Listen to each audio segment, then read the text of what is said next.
देखिए, हम और आप पूजा की पंक्ति में एक अर्घ चढ़ाते हैं। उस पूजा की पंक्ति के अर्घ में आया हुआ है कि 7 करोड़ 72 लाख जिन भवन पाताल में इत्यादि वो अर्घ को बोलते हैं। अधोलोक में 458 है और ऊर्ध्वलोक में जो है वो 84,97,023 है। संख्या ध्यान रखिएगा। प्राय करके पूजा के अर्घ में 97 की जगह 57 लिखा हुआ है और 57 जो जो लोग पढ़ते हैं, जिनको 57 याद है और 57 के पढ़ने से 40,000 आकृतिम चैत्यालय कम हो जाते हैं। तो जो लोग भी उन पूजा की पंक्ति का अर्घ पढ़ते हैं, 84,84,57 ऐसा बोलते हैं, तो 97 है वो। ये पहली चीज को अपन को सुधारना है। तो यहाँ पर ऊर्ध्वलोक में रहने वाले जो 84,97,023 आकृतिम चैत्यालय है, उनकी हम वंदना करते हैं। अब उनकी वंदना करने के पहले थोड़ा सा बैकग्राउंड समझते चलें कि हम जा कहाँ रहे हैं। हम 4 प्रकार के देवों में, कल हमने 3 प्रकार के देवों में रहने वाले आकृतिम चैत्यालयों की वंदना कर ली थी। भवनवासी जाति के देव और व्यंतर जाति के देव। जो पहला नरक की पृथ्वी रत्न प्रवाह है, उस रत्न प्रवाह पृथ्वी के हमने 3 भाग किए। हर भाग और पंख भाग में भवनवासी और व्यंतर देवों से संबंधित 7 करोड़ 72 लाख आकृतिम चैत्यालय की वंदना हमने की और मध्यलोक में रहने वाले 458 आकृतिम चैत्यालयों की भी वंदना की। और उसके बाद में जो ज्योतिषात आकृतिम चैत्यालय हैं, उनकी भी वंदना हमने की। इस प्रकार से 4 प्रकार के देवों में हमने अधोलोक में रहने वाले भवनवासी और बैंतर संबंधी आकृतिम चैत्यालयों की वंदना की और ज्योतिषी देव में रहने वाले असंख्यात आकृतिम चैत्यालयों की वंदना की। अब हम ऊर्ध्वलोक में जाते हैं, वैमानिक में, जहाँ के वैमानिक देव साथी से पुण्यशाली होते हैं। अब एक चीज, स्वर्गों में जो आकृतिम चैत्यालय हैं, उतने ही वहां विमान हैं। जितने विमान हैं, उतने ही वहां पर आकृतिम चैत्यालय हैं। अर्थात एक एक विमान में एक एक आकृतिम चैत्यालय है।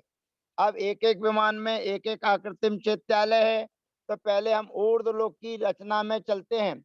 और ऊर्ध्वलोक की रचना में जब ऊपर जाते हैं, तो यहाँ पर जो मध्यलोक का हिस्सा है, उस मध्यलोक के हिस्से से जब हम ऊपर जाते हैं, तो आपने 3 लोक के नक्शे का चिन्ह देखा होगा। और यहाँ से जाते हैं, ऐसे टेढ़ा सा निकलता है, फिर बीच में दोनों खुला हुआ होता है, फिर बीच में जाके ऊपर जाके सकरा होने लगता है। माने अधोलोक का क्षेत्र नीचे से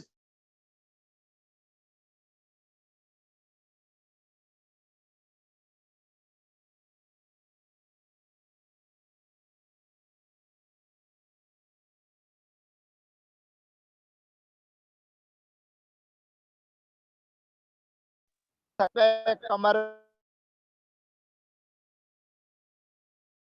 अपने दोनों हाथों को कमर पर रख लीजिए और कमर पर रखने के बाद में आप अपने पैरों को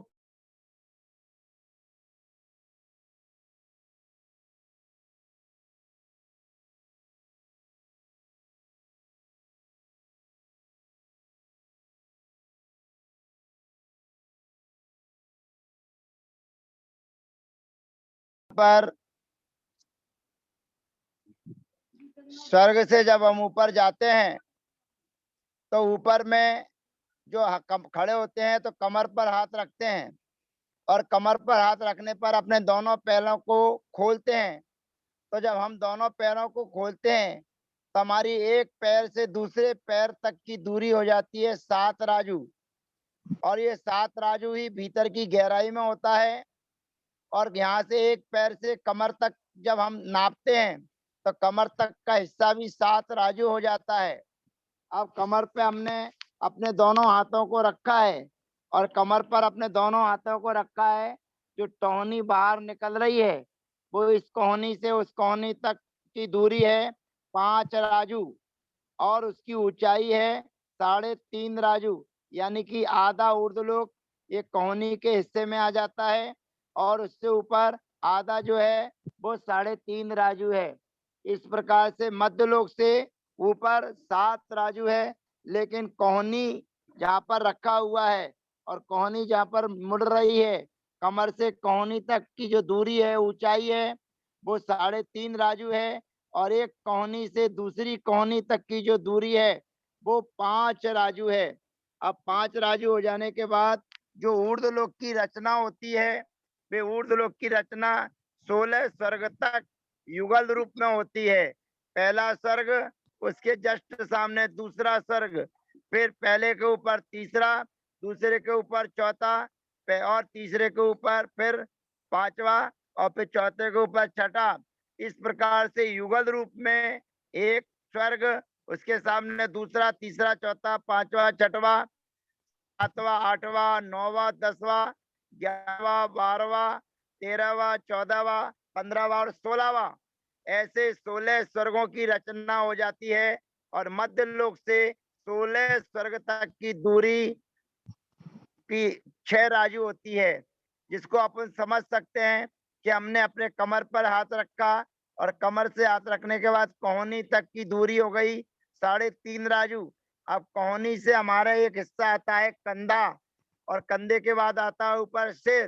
तो जो कोहनी से सिर तक की जो लाइन जाएगी वो 3.5 राजू है और कोहनी से कंधे तक जो दूरी आएगी वो 2.5 राजू है। तो कोहनी तक 3.5 और कंधे तक 2.5, 3.5 और 2.5 दोनों मिलकर के 6 राजू हो जाते हैं। तो मध्य लोक से 16 स्वर्ग तक की दूरी 6 राजू है और 6 राजू से ऊपर क्रम क्रम से अभी जैसे 16 स्वर्ग हमने एक के ऊपर एक रखे थे, एक के ऊपर एक रखे थे, अब 9वें ग्रेवक को एक के ऊपर एक नहीं रखना है। अब 9 ग्रेवकों को एक के ऊपर एक रखना है, माने युगल रूप में नहीं रखना है। अभी हमने एक के सामने एक, दो के और दो के तीन के सामने 4 ऐसे युगल रूप में रखा था, पर 9 ग्रेवकों को हम युगल रूप में ना रखकर सीधे एक के ऊपर एक के ऊपर एक रखेंगे। 1 2 3 4 5 6 7 8 9 ऐसे 9 ग्रेवक हैं, तो 9 ग्रेवक तक हम एक के ऊपर एक रखेंगे। उसके बाद में 9 अनुदिश हैं, तो 9 अनुदिशों को एक ही स्थान पर रखेंगे, पर एक को बीच में रखेंगे, एक एक उसके सामने रखेंगे और एक एक भी दिशा में रखेंगे। माने उन 9 अनुदिशों की ऊंचाई बराबर है। माने पहले बीच में एक, फिर चारों दिशाओं में एक एक और फिर उसके चार भी दिशाओं में एक एक। इस प्रकार से 9 अनुदिश एक के ऊपर एक, मतलब एक की लाइन में 9 अनुदिश है। और उसके ऊपर ये देखिए रचना आ गई है, चित्र आपके सामने दिख रहा है, 3 लोग का चित्र आपके सामने यहाँ दिख रहा है। और उसके ऊपर फिर ऊपर जाते हैं तो उसके ऊपर 9 अनुदिशों के ऊपर 5 अनुत्तर विमान हैं और 5 अनुत्तर विमान में सबसे बीच में है सर्वार्थ सिद्धि। और फिर चारों दिशाओं में जो 4 और हैं वो विजय, वैजयंत, जयंत और अपराजित, इन सर्व अनुत्तरों के 4 विमान हैं। और 4 विमान हो जाने के बाद में जो सर्वार्थ सिद्धि का विमान का ध्वजदंड है, वो जो ध्वजदंड से 12 योजन का बीच में गैप है। 12 योजन की ऊंचाई पर ईसत प्रागभार नाम की 8वीं पृथ्वी है।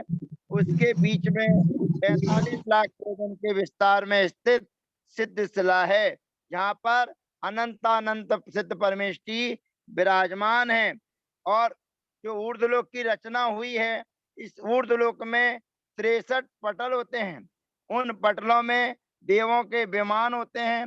अब कितने होते हैं, कैसे होते हैं, तो जो 16 स्वर्ग हैं उन 16 स्वर्गों में 52 पटल होते हैं। 9 ग्रेवकों में 9 पटल होते हैं। 9 अनुदिशों में 1 पटल होता है और 5 अनुत्तरों में 1 पटल होता है। इस प्रकार टोटल ऊर्ध्वलोक में 63 पटल होते हैं। ऊर्ध्वलोक में जो विमान है वो 84,97,023 विमान है। जितने विमान हैं उतने ही आकृतिम चैत्यालय है। इसलिए पूजाकार ने बनाया 1,84 अधिक 23 57 सहस माने 97,000। तो मैं पुनः आपको याद दिला दूं कि पूजा की पंक्ति में 57 लिखा हुआ है, तो 57 नहीं चाहिए, 97 चाहिए, नहीं तो 40,000 आकृतिम चैत्यालय कम हो जाते हैं। आपके 84 लाख जो बिल बताए जा रहे हैं, 97,000 बताए जा रहे हैं और 23 बताए जा रहे हैं, वो किस प्रकार से होते हैं तो उसकी संरचना हमने आपको बता दी। ऊर्ध्वलोक की रचना आपको बता दी। ये सामने जो दिख रही ऊर्ध्वलोक की रचना है, ये बीच में जो पतला पतला सकरा सा दिख रहा है, ये इसकी एक राजू की व्यवस्था है। और नीचे की चौड़ाई इधर इस कोने से इस कोने तक जो आपको दिख रही है वो 7 राजू है। और यहाँ से कमर से ऊपर जो मुड़ रहा है, मोड़ ले रहा है, इस मोड़ से तक 3.5 राजू की ऊंचाई है। और इस मोड़ से इस मोड़ तक जो हमारी कोहनी का हिस्सा आया था, वहां से वहां तक 5 राजू की व्यवस्था बनती है। और पूरे ऊर्ध्वलोक का घनफल 343 घनराजू आ जाता है। अब 343 घनराजू कैसे आता है? तो 7 जो सामने दिख रहा है हिस्सा वो 7 और 7 पीछे और 7 ऊपर, ऐसे 7 का 7 में गुणा करेंगे तो उसका गुणनफल आएगा 7 7 49। और 49 को 7 में पुनः गुणा करेंगे तो इसका ऊर्ध्वलोक का तीनों लोकों का घनफल आ जाता है 343 घन राजू। अब हमें आकृतिम चैत्यालयों की वंदना अब हमें आकृतिम चैत्यालयों की वंदना करना है। और आकृतिम चैत्यालयों की वंदना हमारे द्वारा कल हुई थी, आज हम पुनः कर रहे हैं। तो सबसे पहले हमारे बीच में आता है सौधर्म स्वर्ग, जिस पहला स्वर्ग का नाम है सौधर्मेंद्र, उसके सामने ही एहसान स्वर्ग। तो पहला जो सौधर्मेंद्र का विमान है, उस सौधर्मेंद्र के स्वर्ग में 32 लाख विमान है। अब सोचना विचार करना, एक सौधर्मेंद्र के अंतर्गत 32 लाख विमान और हैं। और 32 लाख विमानों में एक एक विमान में एक एक आकृतिम चैत्यालय है।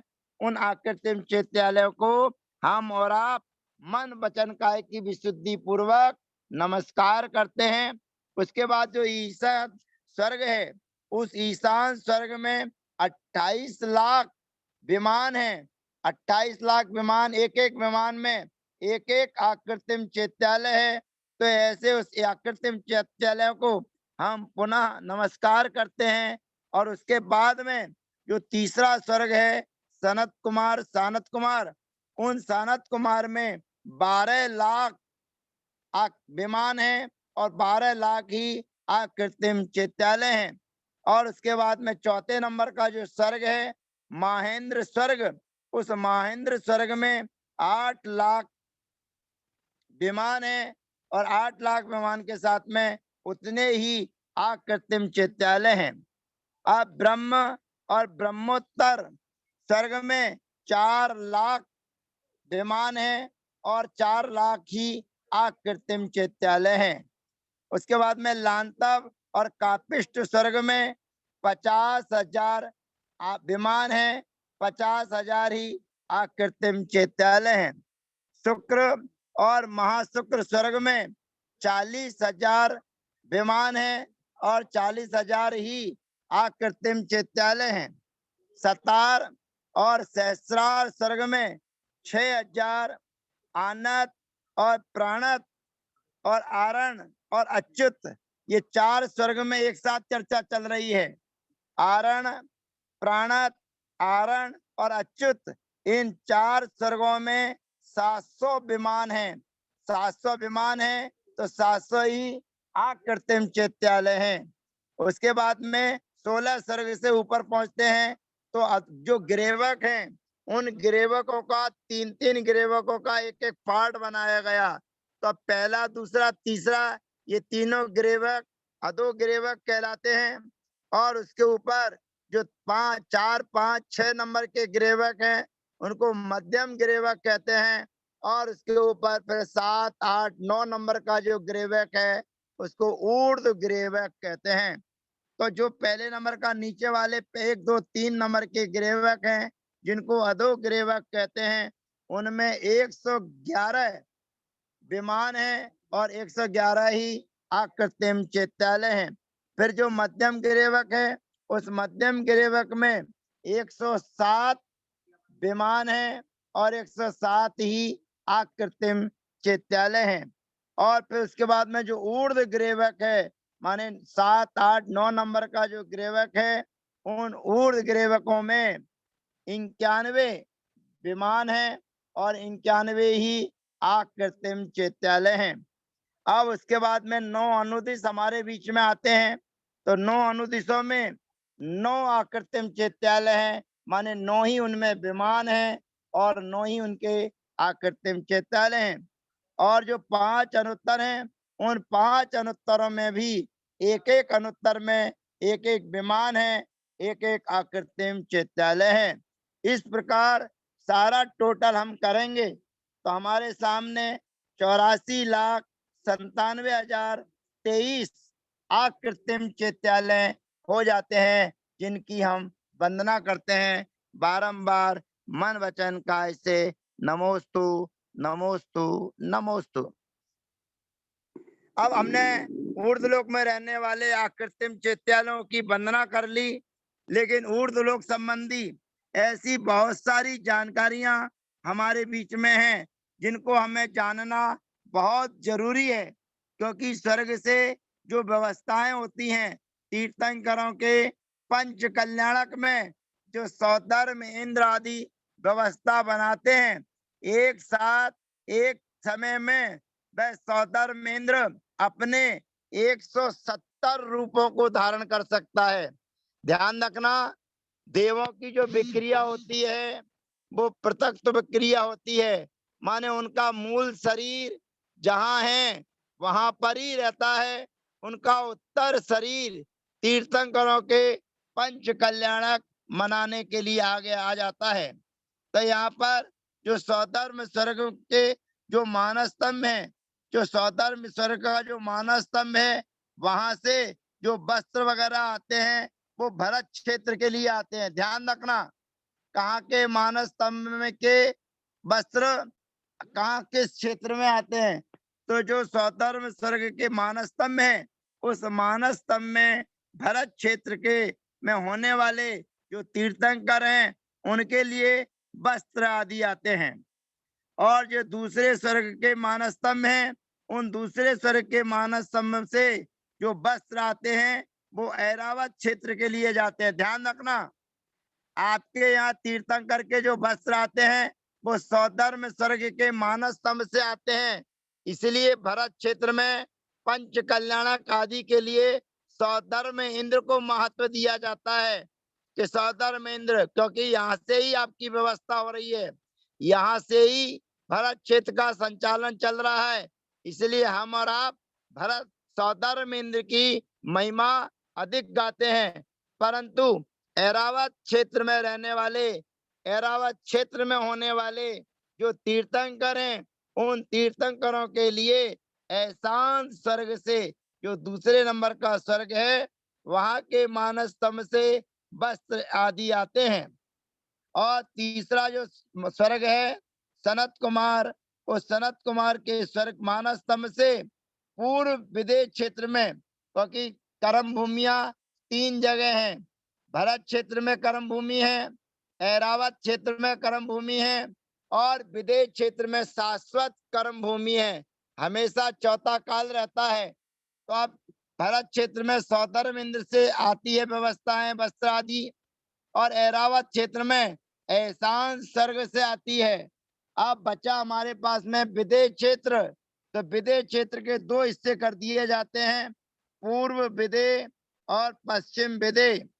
अब पूर्व विदेह में रहने वाले जो आकृतिम, पूर्व विदेह में रहने वाले होने वाले जो तीर्थंकर हैं, उन तीर्थंकरों के लिए सानत कुमार जो तीसरा स्वर्ग है वहां के मानस स्तंभ से वो पूर्व विदेश क्षेत्र में होने वाले तीर्थंकरों के लिए वस्त्र आदि आते हैं। और चौथे स्वर्ग का जो स्वर्ग है, चौथा जो स्वर्ग महेंद्र स्वर्ग है, उस चौथा महेंद्र स्वर्ग के मानस स्तंभ से पश्चिम विदेश क्षेत्र में जो तीर्थंकर होते हैं उनके लिए वस्त्र और आभूषण आदि आते हैं।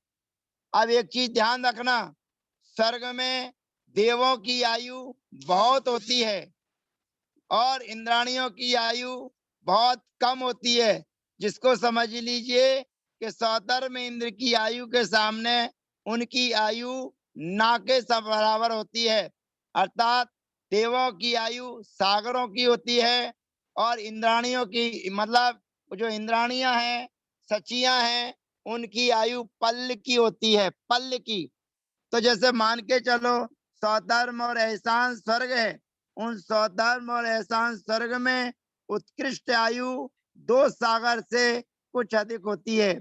ध्यान रखना, ये मैंने आपको पहले चौथा अध्याय जब पढ़ाया था तब मैंने बता दिया था कि कुछ अधिक उन देवों की होती है जो घाता इष्ट वाले देव होते हैं, जिन्होंने ऊपर के स्वर्ग की आयु को बांधा हो और उसके बाद में परिणाम थोड़े कम ज्यादा हो गए हों, तो ऐसे देव अगर दूसरे स्वर्ग में उत्पन्न होते हैं, पहले स्वर्ग में उत्पन्न होते हैं, तो वे घाता आयुष वाले कहलाते हैं। तो उनकी आयु दो सागर से कुछ अधिक की होती है। तो ऐसे पहले और दूसरे स्वर्ग में रहने वाले जो इंद्र हैं, देव हैं, उनकी अधिक से अधिक दो सागर की आयु होगी। लेकिन उनकी जो इंद्राणियां हैं, उनकी आयु पल्ल के बराबर रहेगी। ज्यादा से ज्यादा आयु हो सकती है तो इंद्राणियों की 55 पल्ल की आयु होगी। वो 55 पल्ल भी 16 स्वर्ग में रहने वाली इंद्राणियों की होगी। उससे आप न्याय लगा सकते हैं कि पहले दूसरे स्वर्ग में कितने की, आगे की कितने की। तो ऐसे इंद्राणियों की व्यवस्था 16 स्वर्ग तक होती है। पर एक चीज विशेष ध्यान रखिएगा आप, जो इंद्राणियां होती हैं, जिन जिन देवों की रहती हैं, ऐसा उल्लेख आता है कि एक सौधर्म इंद्र के काल में 40 नील इंद्राणियां परिवर्तित हो जाती हैं। अब विचार करना, 40 नील का मतलब है इकाई, दहाई, सैकड़ा, हजार, 10,000, लाख आदि आदि जो बाद में नील संख्या आती है, उतनी देवांगनाएं वहां से परिवर्तित हो जाती हैं, वो स्थान को छोड़ देती है। अब यहाँ पर जो इंद्राणियां होती हैं, उनकी उत्पत्ति केवल पहले और दूसरे स्वर्ग में होती है। उनकी उत्पत्ति तीसरे, चौथे, पांचवे आदि स्वर्गों में नहीं होती है। केवल पहले और दूसरे स्वर्ग में ही उनकी उत्पत्ति होती है। लेकिन जिन जिन देवों की वो देवांगनाएं होती हैं, वे देवगण आते हैं और अपनी देवांगनाओं को, नियोगनियों को अपने अपने विमान में ले जाते हैं। और अपने अपने विमान में ले जाने के बाद वो वहां पर उनके सुख सुविधाओं में रहते हैं। अणिमा, महिमा आदि जो रिद्धियां हैं, वो रिद्धियों का उपभोग करते हैं। और जो सम्यक दृष्टि देव होते हैं, वे वहां पर रहने वाले जो आकृतिम चैत्यालय हैं, उन आकृतिम चैत्यालयों की वंदना करते हैं, पूजा करते हैं। और मध्य लोक में रहने वाले आकृतिम चैत्यालयों की भी वंदना करने के लिए समय समय पर आते रहते हैं।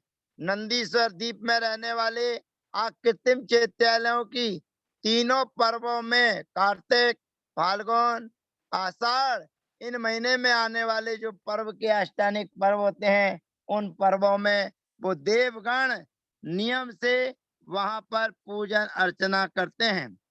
तो यहाँ पर जिन जिन देवों की वो देवांगनाएं होती हैं, वे देव वहां से आते हैं और अपनी अपनी देवांगनाओं को अपने अपने विमान में ले जाते हैं। अब विशेष ये ध्यान रखना कि हमने अभी आपको ऊर्ध्वलोक में रहने वाले कितने कितने विमान हैं, उन सबकी संख्याएं बताई। सौधर्म स्वर्ग में 32 लाख विमान बताए, ईशान स्वर्ग में 28 लाख विमान बताए।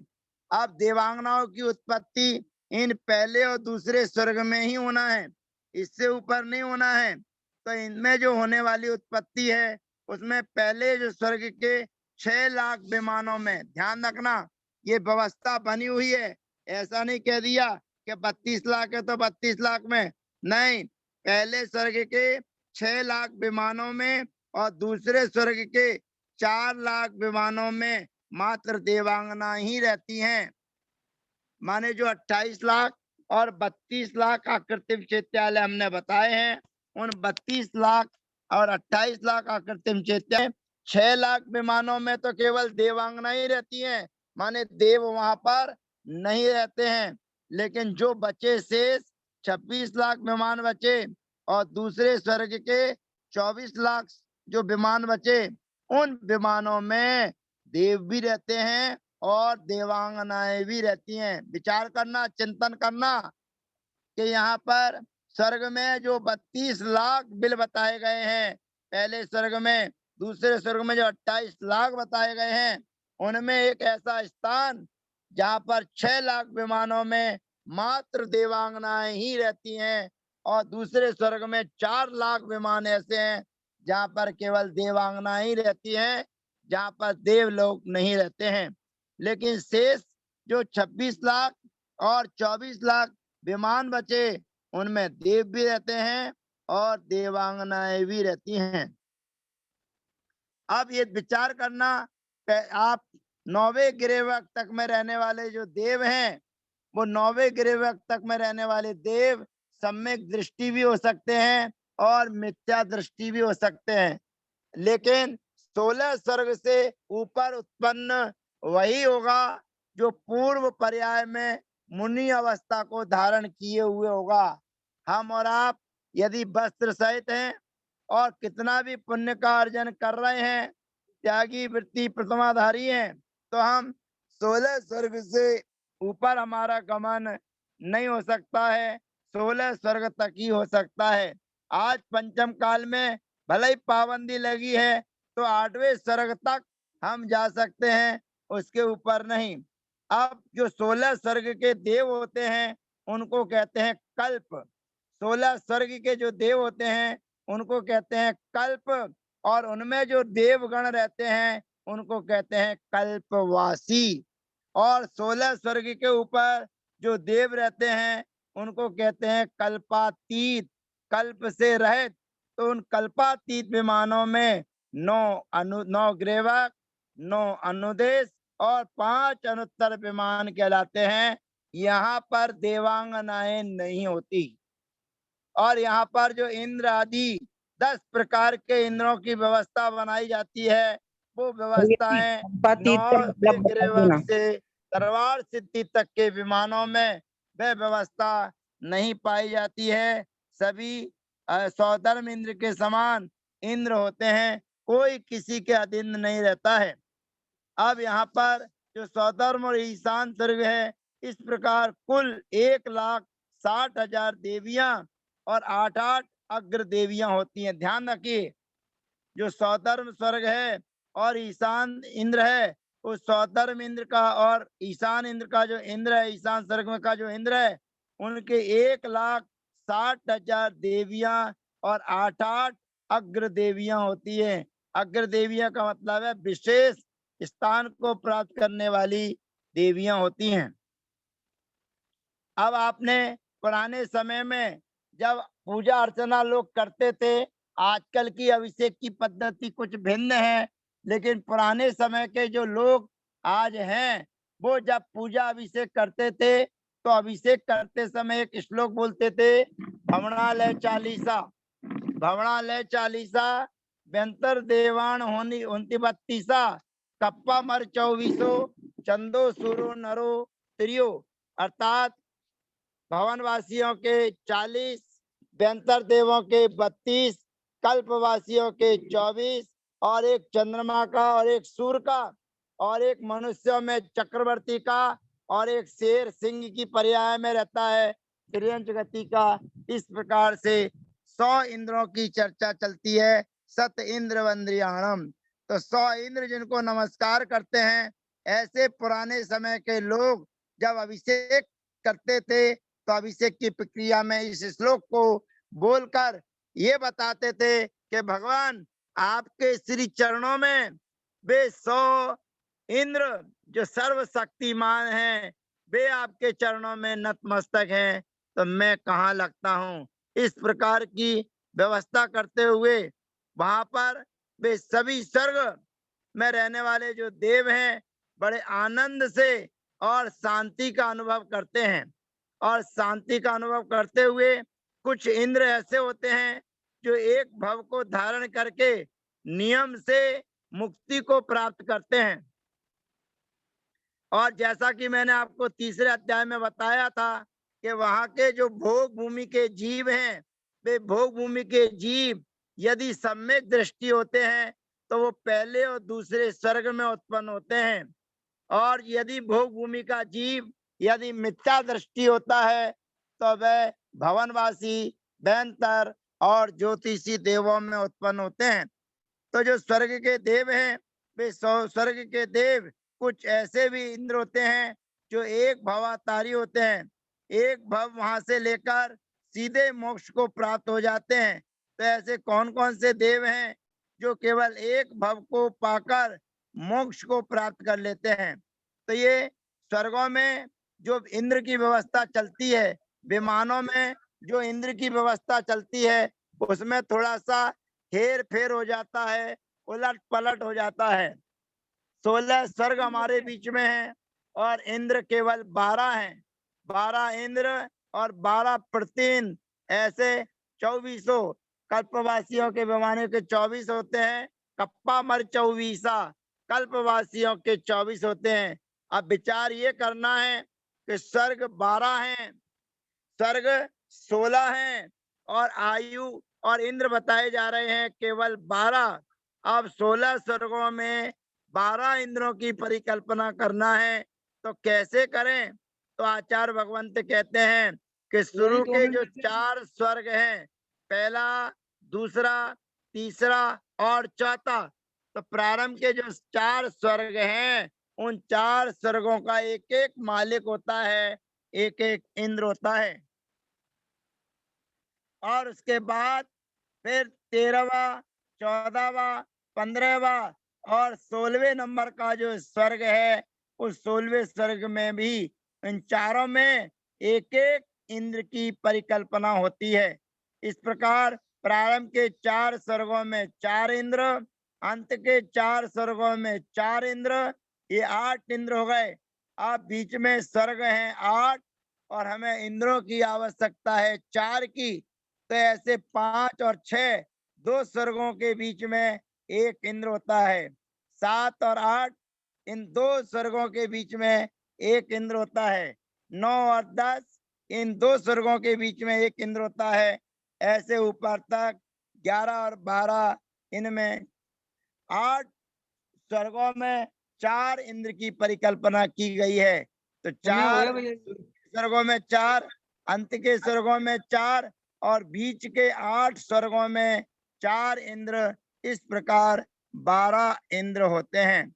ये 12 इंद्र होते हैं। अब इन 12 जो 16 स्वर्ग में 12 इंद्र बनाए गए हैं, तो एक उत्तर का इंद्र कहलाता है, एक दक्षिण का इंद्र कहलाता है।